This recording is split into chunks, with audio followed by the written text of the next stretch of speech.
Die Teleakademie ist heute bei der Karl-Friedrich-von-Siemens-Stiftung in München. Professor Dr. Mihály Csíkszentmihályi ist Direktor des Quality of Life Center an der Claremont Graduate University in Kalifornien. Er gilt als führender Glücksforscher und wurde mit seinen Publikationen über den Flow international bekannt. Professor Dr. Mihály Csíkszentmihályi spricht zum Thema The Construction of Happiness.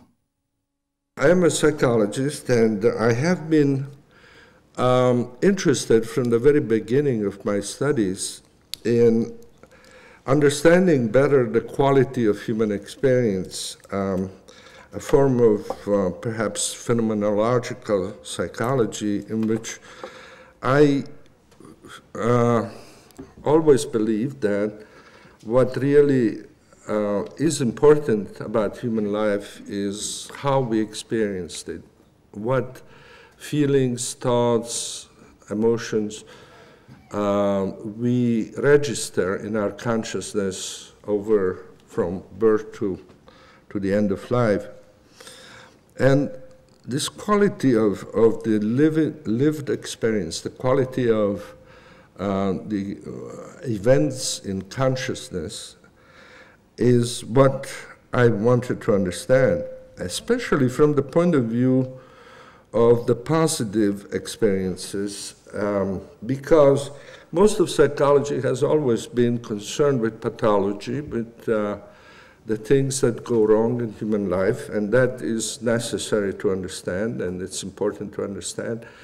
But at the same time, there was very little interest in psychology when I was a student about the kind of experiences that make life worth living, the kind of experiences that make us happy to be human beings, that make us feel good at the end of our life.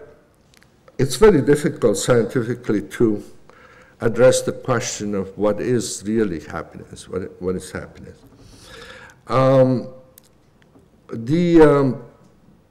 Most of the studies of happiness rely on subjective reports on scales of 10-point scale, very unhappy to very happy. And this is, of course, not a very good scientific measure, but it turns out that studies have shown that people who think they are happy, in fact, are seen by other people to be happy, by their wife or husband, that their friends think they are happy people, that these people who think they are happy end up living longer, being happier, being healthier. And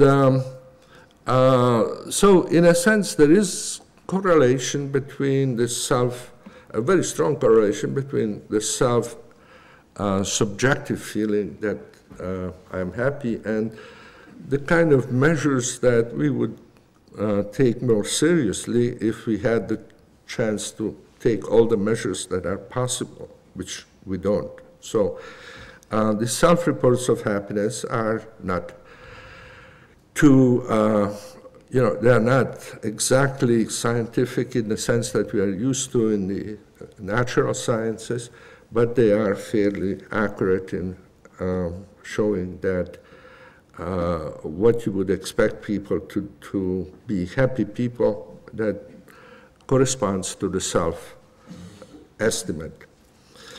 So this issue of how do people change their consciousness so that they can feel happy about their lives is something I started studying over 45 years ago when I was still a student. And I decided to look at people who were involved in creative activities, in making things, individuals who struggle to make something new, something useful, something beautiful, whatever, but essentially creative individuals, and try to see whether you can learn something about happiness by looking at creative people. Now, this was not a this was a risky thing to do. It was not very well supported by any studies, because you know that creative individuals are often unhappy. But my understanding of that is that happiness, that you are driven to creative activities, music, art, poetry. You are driven to do those things not because because there is a connection between creative activity and some problem, internal problems, depression or so forth, but you use the artistic or scientific creativity as a way to restore yourself to some level of happiness that makes you feel better about life. In other words, creativity is not the cause of unhappiness, but really it's a form of self-therapy. It's a way of making yourself feel better about yourself and your life as you're involved in it. In any case, I started studying artists, painters whom I knew because I painted also, and in my family there are many sculptors and painters. So I observed painters at work and took films of how they worked, interviewed them. And it was very clear that most of these artists that I studied who were not famous, they were just beginning. Some were young artists, others were older but not yet very famous in many ways. That the reason these people were so involved in their work and they could forget a whole day because they would be so involved in their painting that they wouldn't eat, they wouldn't just run to the bathroom and back, and otherwise they were completely involved in their work. That this complete dedication to what they were doing was not motivated. It was not motivated by the theories that psychologists assumed creative individuals are motivated by. For instance, the artists that I studied would work for weeks on a painting, and during that period they would be completely living in that painting. They were looking at how it developed, they were thinking about it, they were going back and forth. For weeks they would do that, but the moment the painting was finished, they lost interest in it. They took it and said, oh, this is good, and they put it against the wall, and often they never looked at it again until an agent or a friend or a spouse would take it and say, well, you should now show this, you should try to sell it or something. But that wasn't the motivation. The motivation was not to look at the painting afterwards and say, gee, this is beautiful, I did this. Huh? That was not at all there. It wasn't the hope of selling it. Most of them didn't sell what they did. The reason to paint was to paint the activity, the involvement with the activity. Those weeks of complete involvement with a work that you tried to make as good as you could, those weeks of involvement were so extremely satisfying and motivating that it was worth doing it over and over again. So this was the beginning 45 years ago. It turned out that at that time, when I started, there were two major theories of human motivation. One was the behaviorist one that in America was the major one, stimulus response theory, which says that we all do things in order to get something back, and there is a kind of an association between this, what we see around us and the kind of response we make that will maximize the profit, the benefit to the person in some way. That was one theory. The other one was the Freudian theory, which tries to explain creativity in terms of sublimation of repressed desires. And, you know, if you talk to enough people who are involved in creative activity, it turns out that none of these seem to have very much to do with the experience of the people. They were both very elegant explanations, but they didn't really reflect the experience of the people whom I knew and I studied. So I started doing these observations, and I started out interviewing people, then developed questionnaires and surveys.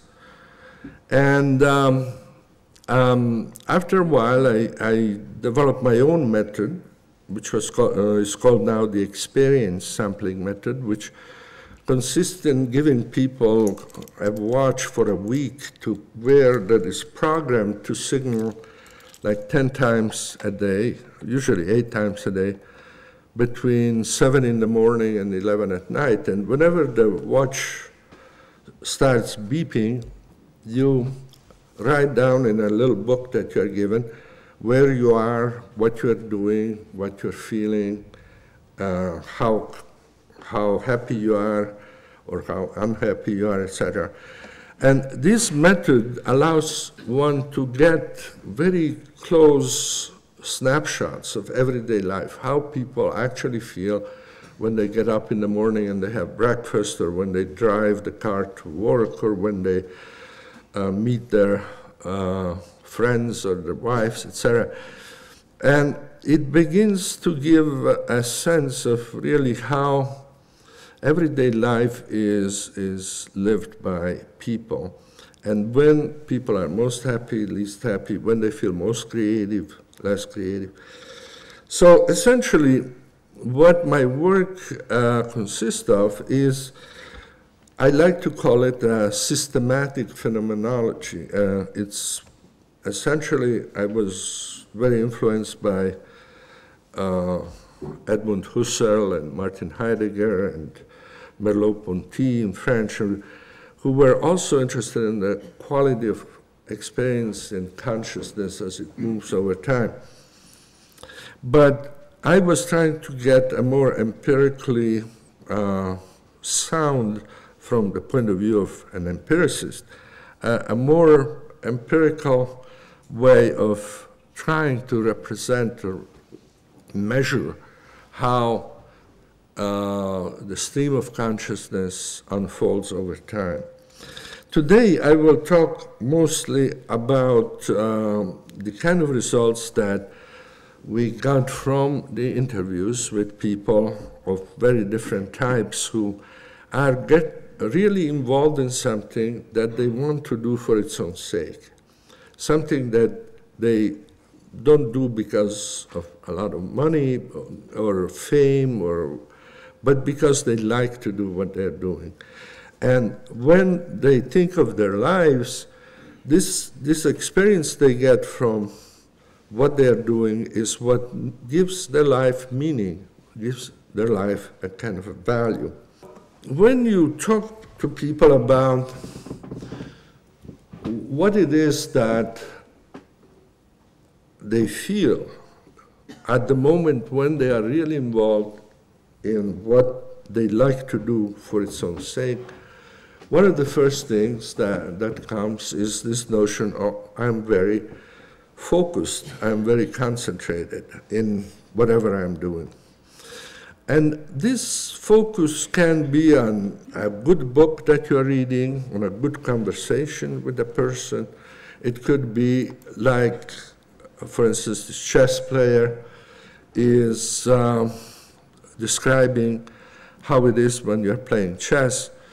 And he's saying, you know, it's like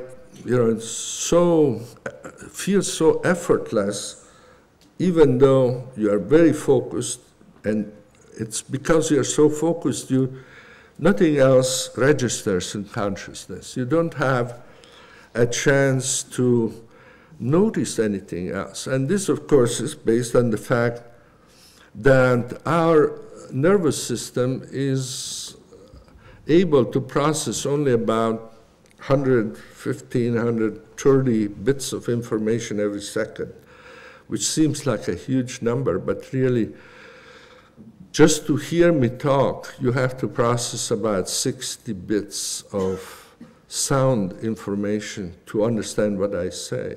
So you cannot understand two people talking to you. Even, there are billions of people in this world, but you can only really hear one at a time or understand one at a time. That's the limit of our ability to process information. And when you're really focusing on something like chess, you cannot process anything else, even if, as man says, the roof could fall in. And we had actually, not the chess player, but for instance, a surgeon. We studied surgery as an activity which is also similar to these very involving experiences. And a surgeon who was working in a small hospital, and the roof did fall in while he was doing the operation, and he didn't notice it until the end. And so this is not a metaphor or an exaggeration. It really describes the fact that when you're really involved, you can't pay attention to what happens around you.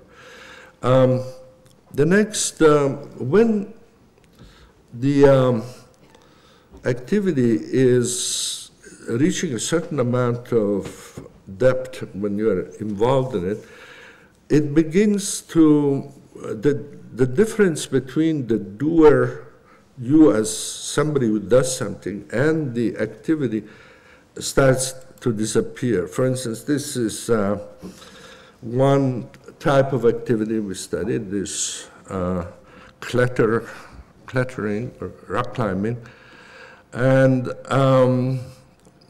almost all of them say this kind of things. So you are no longer seeing yourself doing these things, you are just doing it. You are moving in harmony with something that you are a part of. And again, if you're a musician or you played music, you know what this is about. You are in a quartet or in a small chamber orchestra, and you are part of what's happening around you, of the music and the sounds that the other musicians are making, and you're not, you can't think of yourself as separate. You have to immerse yourself in what goes on. And again, here, surgeons very often say that surgery is a choreographed event, like a ballet, where there are people giving you the instruments, and there are things you have to watch for in terms of the reaction of the patient that has to be monitored, and there are other people around you who are indispensable for your activity, and you feel that you're part of you have to be in harmony with this kind of group that is working. Here, you're in harmony with the weather, with the temperature, the wind that goes with the rocks, and you are moving up slowly, but you have to understand what you're doing. You have to understand the rock. You have to work with the rock, not against it or in any. You can detach yourself from the reality of what you're doing, and that is typical of all of these experiences. Let me say that these things I show you are small pieces from interviews originally we did, which lasts an hour and a half, 2 hours, and we just ask people, you know, you are a rock climber. Can you tell me how it feels when you are climbing and the climb is going well? And we did this with all kinds of people, not just climbers, musicians, artists, scientists, surgeons, computer experts. And what you hear, what you see here is cuts across all the different activities we studied. We could illustrate each one of these points with a musician or a surgeon, and it's not only a Western approach to the quality of experience, because colleagues in Korea, India, Japan have replicated this with native populations who never read about any, were not exposed to Western thinking. In fact, many of them who never met a Western person, and they described their most intense and rewarding activities with the same, almost exactly the same concept, the same words even. So usually when you get so involved in one of these activities, you don't worry about things going wrong. Not because they cannot go wrong, they always can. The rock climber can fall, the surgeon can make a mistake,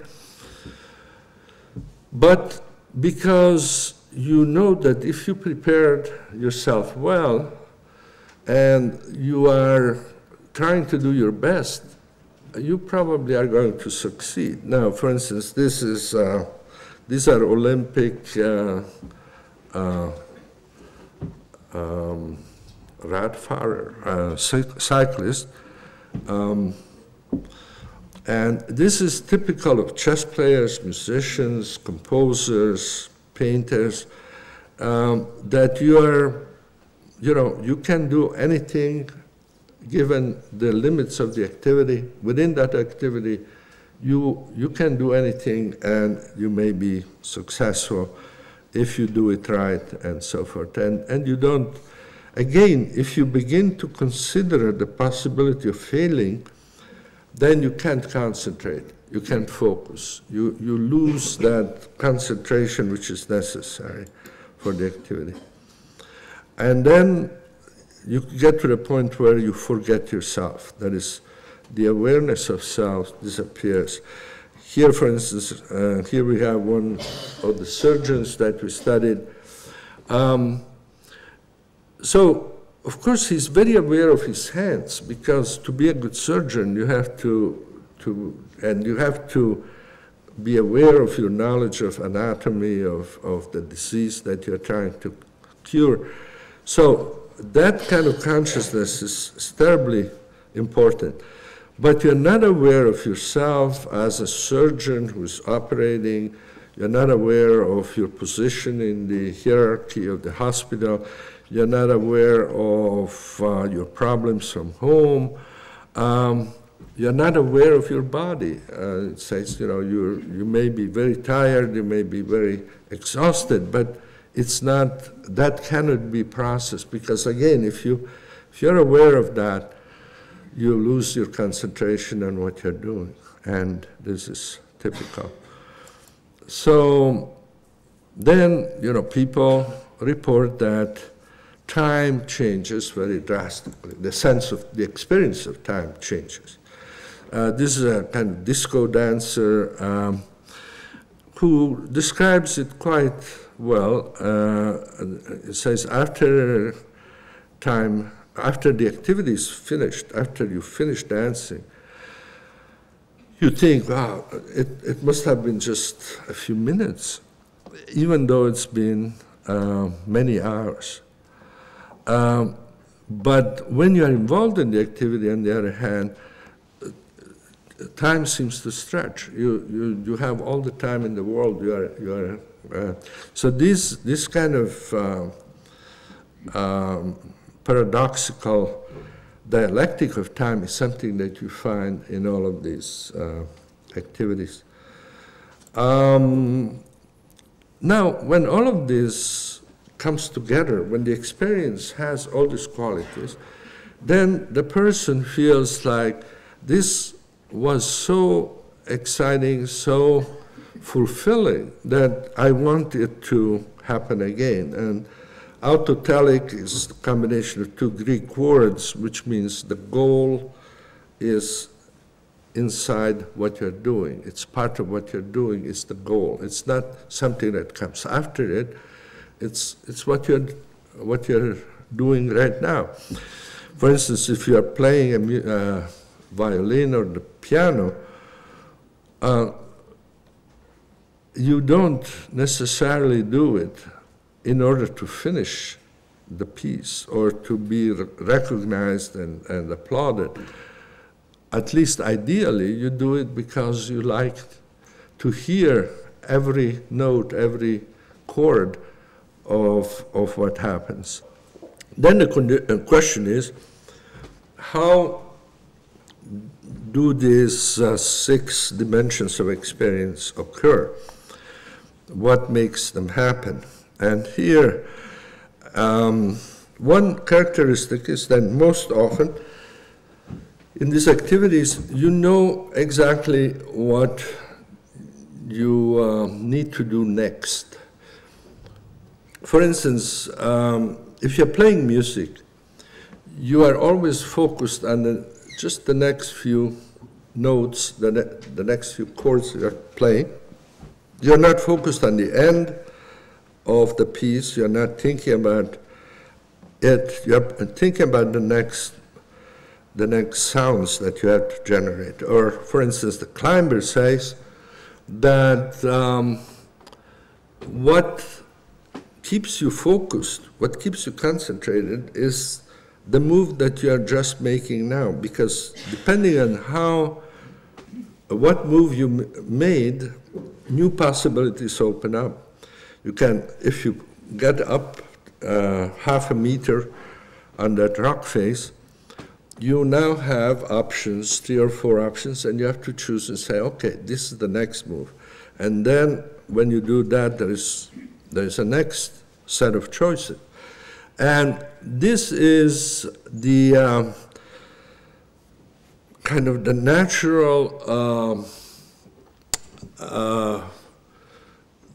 pattern of the activity that keeps you focused, that you have to move from one clearly defined objective to the next and to the next. And that is typical of all the activities that produce flow: chess, music, dancing, climbing. And this is also the thing that, for instance, surgeons say why surgery is so exciting. It's because the surgeon knows almost every millisecond what the next thing that he has to do is, and he can move from one move to the next, and it's all very logically a part of the whole activity. And that also means that you get immediate response from the activity itself. If you are a musician, you can hear the sound you just made, and you can adjust yourself as a result of that. If you are a surgeon, the surgeon says, if there is, I can tell whether I'm doing right or wrong, because if there's blood in the cavity, if there's, then I made a mistake, I cut somebody's vein.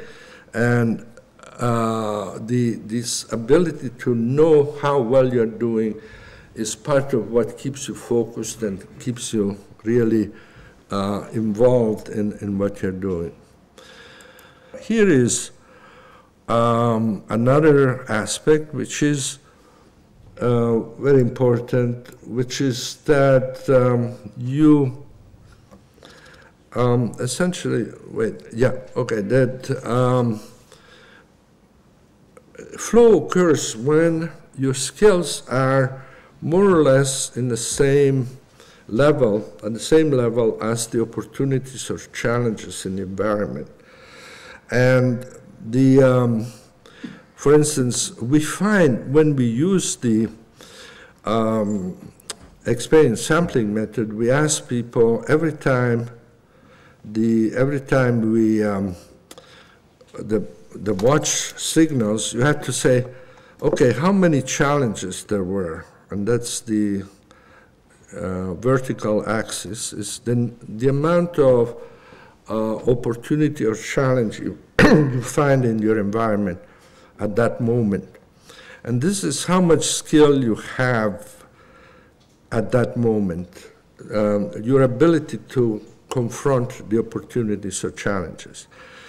So when a person wears this watch, they will answer 55 to 65 times during a week. And these central points here would represent the average level of challenge and the average level of skill for that person during the week. So that's their kind of average point of experience during the week. And you find that depending on where they say they are actually, how far they are from this average, these eight different conditions of consciousness seem to be always present. For instance, if the person says that their skills and challenges both are above average, that's when they describe this experience of flow. That is, they feel they are involved, concentrated, strong, creative, all kinds of aspects of that are positive exist when both challenge and skill at the same time are reported to be above average. Now, it turns out that also these arousal and control are also positive, but not as positive as flow. For instance, arousal is a state where your challenges are high, very high, but the skills are moderate, kind of average. And this is a state where you begin to feel uncomfortable because you are not as much in control of the situation as you would like to. So when you are in this state of arousal,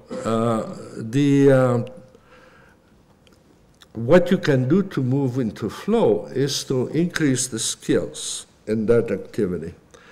So this is actually the best situation to be in for learning, because when you are you learn in a situation where you don't know enough about what has to be done, and you want to feel that you know it, and that's when you can move from arousal to flow. The opposite to arousal is control, where you feel you have a lot of skills and the challenges are just mediocre, average. And that is experienced as a positive state of consciousness, but it's not as positive as flow because it's not as exciting, interesting, novel. You don't feel as creative. So if you're in this situation, what you want to do to enter flow again is the challenge. And that is the movement. It's also a good learning. Most learning occurs from here to here and then from here to there. For instance, when your skills are really perceived to be much lower than the challenges, you feel anxious. And when people are in this situation, they usually don't feel they can move into flow because they really can't imagine developing enough skills to be really comfortable. If you are a very beginning piano player and you're asked to play Rachmaninoff or something like that you are completely feel you don't have the skills, you're not going to, it will take very long before you can develop those skills. And eventually you may move here, but unfortunately, when people are anxious, very often they don't try to develop their skills. They try to lower the challenges. So they say, okay, I can't play this difficult piece. I will just play something very simple. And if that becomes boring, I will give up and not do anything. So this solution of moving from into flow is problematic if you are too far from it. For instance, if you are in boredom or especially apathy, where you feel that there is no challenge and you don't have any skills, it's for many people that is a trap. Being in apathy, it's kind of like you can't get out of it at all. But these three, arousal, flow, and control, are positive, and flow is the most, the one that people report feeling all dimensions of experience as being more positive. So basically, if you look over an activity over time, you can see that a person usually starts the activity down here, where A is.